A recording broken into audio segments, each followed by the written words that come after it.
Paris est tenté de revenir au pouvoir à Rome. Réponse avec l'invité du Grand Angle.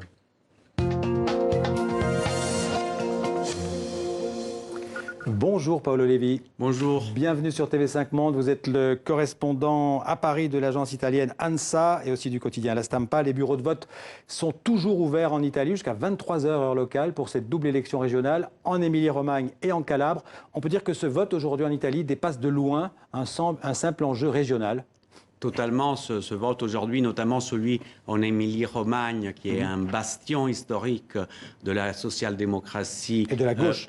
De la gauche et de la social-démocratie italienne et européenne représente une vraie ligne Maginot. Donc si Matteo Salvini arrive à franchir cette ligne Maginot, ça serait vraiment un choc très fort qui pourrait arriver jusqu'au niveau national et faire tomber l'actuelle coalition. On va discuter avec vous du mouvement 5 étoiles et Parti démocrate. On va en parler avec vous d'éventuelles conséquences que pourrait avoir une victoire de Salvini, mais je vous propose d'abord de regarder ensemble justement l'importance de cette journée électorale en Italie avec ce commentaire de Nicolas Dudouet. Un scrutin scruté à la loupe. Ces électeurs d'Émilie-Romagne savent qu'en ce dimanche, leur vote est regardé dans tout le pays. Leur région vote à gauche depuis 75 ans. La vie y est paisible et elle incarne les valeurs de solidarité, d'humanisme et de justice sociale. Sauf que cette région d'Émilie-Romagne pourrait passer dans quelques heures à l'extrême droite, aux mains de la Ligue de Matteo Salvini. Si nous gagnons, nous enverrons également Conte, Renzi, Di Maio et Zingaretti à la maison.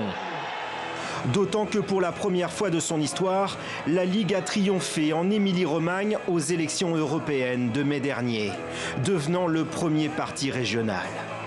Matteo Salvini l'a donc répété durant toute la campagne. Cette élection n'est pas qu'un enjeu régional.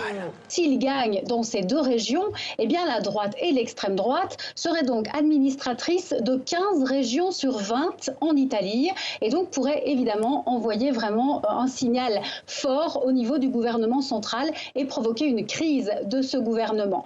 Le Premier ministre Giuseppe Conte et sa coalition formée du Parti démocrate et du mouvement 5 étoiles ont beau marteler que ce scrutin n'aura aucune incidence.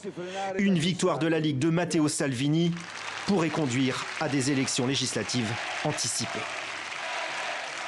Alors, on est dans le cœur du sujet, Paolo Levi. Vraiment, si Salvini gagne, vous pensez qu'il peut faire imploser la coalition au pouvoir à Rome ? Écoutez, il y a vraiment le risque qu'il puisse y avoir des conséquences très lourdes pour la majorité en place actuellement, qui est une majorité assez atypique parce qu'elle voit ensemble deux anciens adversaires, c'est-à-dire le Parti démocrate, le centre-gauche italien et le mouvement 5 étoiles qui avant l'été était allié avec Salvini. Donc déjà c'est une coalition atypique et très fragile et cet enjeu d'Émilie-Romagne est très important et pourrait avoir des conséquences. Alors des conséquences pas complètement immédiates parce que en même temps il y a un référendum qui doit être convoqué en Italie pour changer la loi électorale. Donc il est fort probable que le président de la République fasse en sorte que ces élections anticipées ne puissent pas se dérouler avant l'automne. Mais en tout état de cause, c'est un scrutin aujourd'hui crucial pour l'avenir de l'Italie et de l'Europe aussi. Admettons que Salvini gagne les élections. Oui. Il remporte Émilie-Romagne. Qu'est-ce qu'il peut faire? Il a tweeté ce matin qu'il allait demander la révocation de Renzi, de Conte, donc qui est le président du Conseil, le Premier ministre. Est-ce qu'il a les moyens? Est-ce qu'il peut faire, je sais pas, faire voter le Parlement italien et faire tomber le gouvernement? Non, il n'a pas ce pouvoir-là. Déjà, Salvini a enfreint aujourd'hui les lois italiennes sur le silence électoral. Et donc, ce qui démontre une fois de plus qu'il est vraiment prêt à tout. Ça fait presque 60 jours que chaque jour il est concentré. Il a sillonné 200 villes d'Émilie-Romagne. Il fait que ça depuis 3 mois et donc c'est vraiment son objectif parce que une victoire de Salvini en Émilie-Romagne aurait une portée symbolique énorme. Parce que... Ce serait un séisme politique si c'est un bastion de la gauche, vous l'avez rappelé, depuis la Deuxième Guerre mondiale. Et en plus, c'est une région qui se porte très très bien. Il y a un taux de chômage à 5%, donc un chômage presque structurel. C'est une région qui croît à une croissance qui est le double par rapport à la moyenne italienne. Il y a un état social des services qui sont en pointe, au numéro 1 dans tout le pays. C'est la région de Bologne, hein? C'est la région de Bologne qui est une région tellement symbolique, c'est vraiment à la charnière entre l'Italie du Nord et l'Italie du Sud. Mais comment est-ce que vous expliquez alors que la Ligue est quand même pratiquement au coude à coude? Parce qu'on a quand même vécu une crise de 10 ans qui a contribué à un déclassement généralisé en Italie de façon particulière, mais même dans d'autres régions d'Europe. Oui. Et donc il y a toute une classe moyenne qui aujourd'hui n'est pas contente. Mais c'est assez irrationnel parce qu'après, quand on va voir les chiffres, l'Émilie-Romagne est vraiment un exemplaire, c'est un modèle. Et après, il y a aussi un côté de goût de l'alternance aussi, qui est tout absolument légitime et compréhensible. Est-ce que vous, le fin connaisseur de la politique italienne, l'observateur de la politique italienne, vous diriez que la Ligue qu'on appelait avant la Ligue du Nord, est un parti d'extrême droite? Écoutez, Salvini est surtout un transformiste, c'est-à-dire qu'il a commencé à faire de la politique à Milan, il était communiste. Ensuite, il est devenu régionaliste, indépendantiste quand il demandait que la Lombardie devienne autonome par rapport au reste de l'Italie. Maintenant, il a senti que le pays avait cette nouvelle, vivait ce repli national, etc. Et donc, il a proposé cette nouvelle, ce nouveau masque, disons, post-fasciste ou en tout cas populiste d'extrême. Donc, c'est surtout un transformiste, cet homme. Et je pense que dans l'avenir, on le verra endosser d'autres masques encore. Et ça ne m'étonnerait pas si un jour, on le retrouverait comme chrétien-démocrate. C'est-à-dire que il est vraiment très, très habile à sentir le ventre du pays. Alors, et à agir de conséquence. Depuis 2 mois, on parle beaucoup de ce mouvement citoyen, les Sardines. Vous y avez fait allusion tout à l'heure. C'est une vraie opposition à la Ligue de Salvini? Totalement. C'est la société civile qui finalement s'est réveillée en Italie après des années de léthargie totale. C'est les jeunes et c'est pas un hasard que tout cela vienne d'Émilie parce que c'est vraiment une région très politisée qui a toujours contribué. Le mouvement est né à Bologne.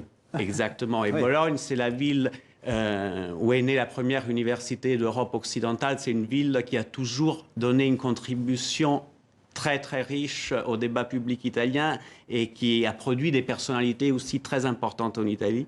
Ça vient de là, c'est pas un hasard.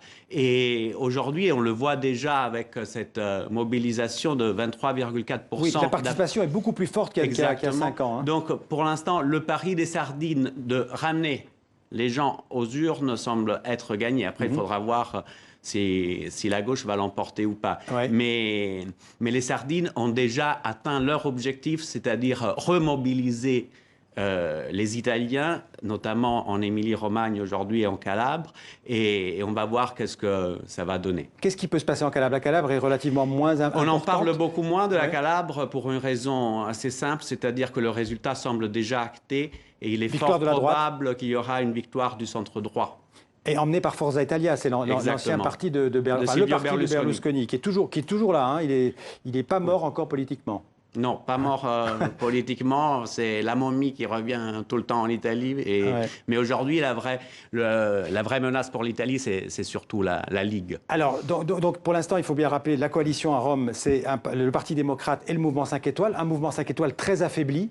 Est-ce qu'après ces élections, si le mouvement 5 étoiles perd encore des voix en Émilie-Romagne, il pourrait vraiment disparaître? Et au profit de qui? Écoutez, déjà, il y a le leader du mouvement 5 étoiles, Luigi Di Maio, qui est aussi notre ministre des Affaires étrangères, qui a démissionné de façon préventive il y a 3 jours. Donc, ça veut dire ça que déjà, ils savent, ils flairent que ça va être pour eux une énorme claque ce soir. Donc, ça pourrait affaiblir la coalition, ça. Et ça pourrait affaiblir absolument la coalition, même si... il y a une volonté de toute la coalition de rester aux manettes jusqu'à la fin de la législature, parce qu'aujourd'hui, il y a la volonté de mettre en place une sorte de cordon sanitaire pour éviter que Salvini puisse prendre le pouvoir à Rome. Paolo Levi, vous vivez en France depuis une dizaine d'années. Quelle image est-ce que l'Italie vous renvoie à distance?